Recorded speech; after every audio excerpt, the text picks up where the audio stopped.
No. Some Bluey characters make us laugh, but Jack makes a lot of us feel seen.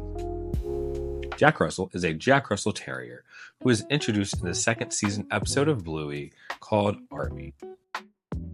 Jack becomes fast friends with Rusty, and he's also seen playing in other episodes with some of the other kids, such as Bluey and Coco.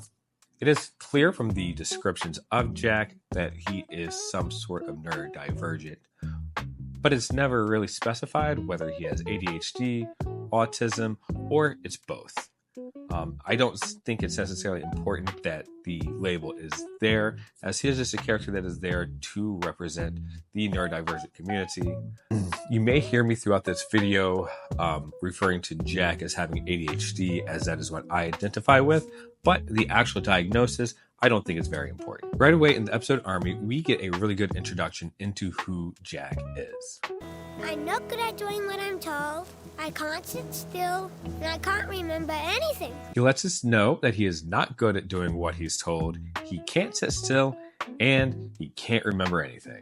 My hat. Where's my hat? In this episode, we get to see the two sides of ADHD. If you aren't that familiar with ADHD, one thing that you should know is that it is a horribly named disorder.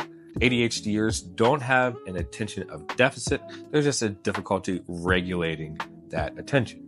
When we see Jack playing with Rusty, he is pictured doing a lot of things that he had just previously said he couldn't do.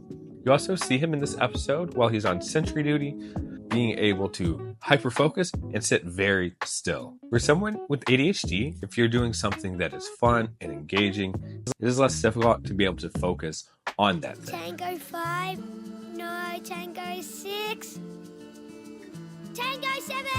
So I want to go over real quickly some of the traits that we see in Jack that align with ADHD.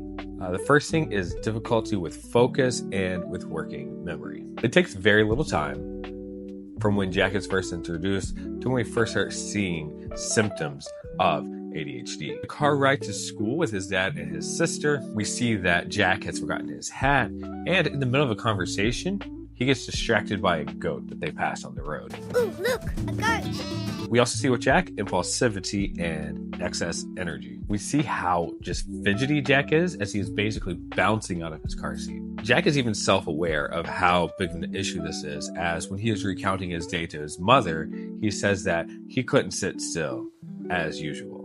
And I couldn't sit still, as usual. The third thing is the tendency to struggle with structure, but being able to thrive with the right support. The scene where Jack and Rusty are talking about why Jack has come to this new school, it's both heartbreaking and it makes me happy at the same time. Something wrong with me. I'm not good at doing what I'm told. I can't sit still, and I can't remember anything, like numbers or letters on my hat. Based on this conversation, we can assume that Jack just wasn't getting the support that he needed at his previous school. Jack has internalized the idea that he has had to change schools because something's wrong with him. And then you see this manifesting itself in a poor self-image. On the other hand, we see that now that Jack is in this school and he has better support around him, it seems like Jack is really going to do a lot better and begin to thrive. And then the last thing I want to just talk about real quick is this ability of ADHD people to hyperfocus.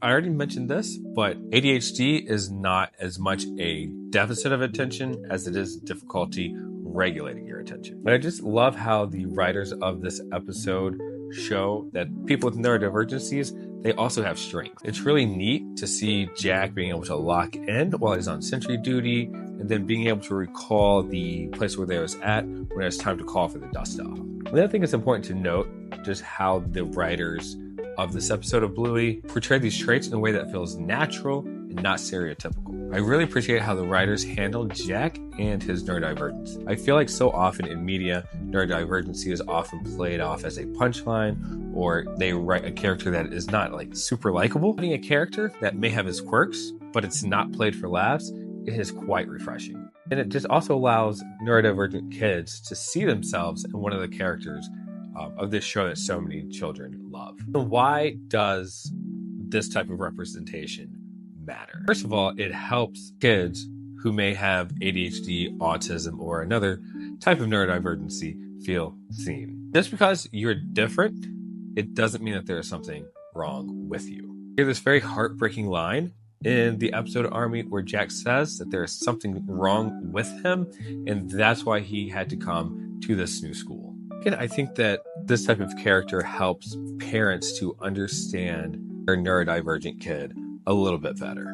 No two neurodivergent kids are the same. Both ADHD and autism exist on a spectrum. Symptoms will vary from person to person, and speaking from experience, symptoms can differ from day to day. But having a character that is written as well as Jack is sheds some insight into the workings of a neurodivergent brain and help parents understand their kids just a bit better. It also shows that neurodivergence isn't just about struggle. It is so wonderful the way that the writers handled Jack. They highlight both the struggles that he has with his neurodivergency, but also the strengths that he has because of his neurodivergency.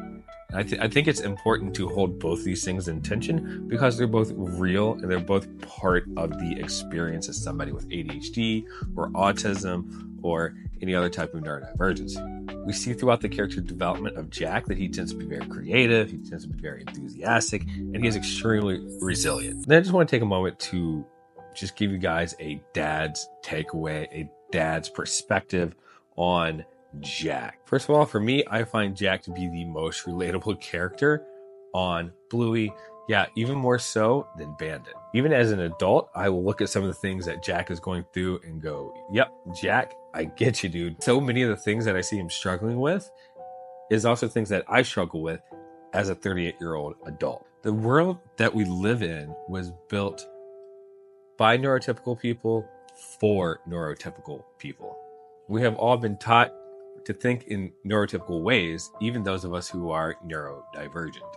As a parent, you may not realize something is going on with your child, or you do, but you just don't really know how to relate to them. And that's why I think having a character like Jack is super important. It teaches parents of neurodivergent kids that one of the best things that you can do for your kid is just give them the right support. It teaches them that remembering things, focusing on things is doable if their kid is able to connect with that thing. One of the saddest parts of neurodivergency is what it can do to one's self-esteem. We see this with Jack, and I've seen this in my own life. Coco, can you steer us somewhere? Which way? Just keep going the way Rusty pointed, I suppose. As parents, whether it's ADHD, autism, some other type of neurodivergency, or even if our kids are neurotypical, the best thing we can do is talk to our kids and treat our kids in a way that doesn't make them feel like there's something wrong with them or that they are broken. And they have their own strengths and things that they are good at. Jack might feel different, but he's not alone. And if you or your kid feels different, you're not alone either. Do you see Jack as an ADHD icon?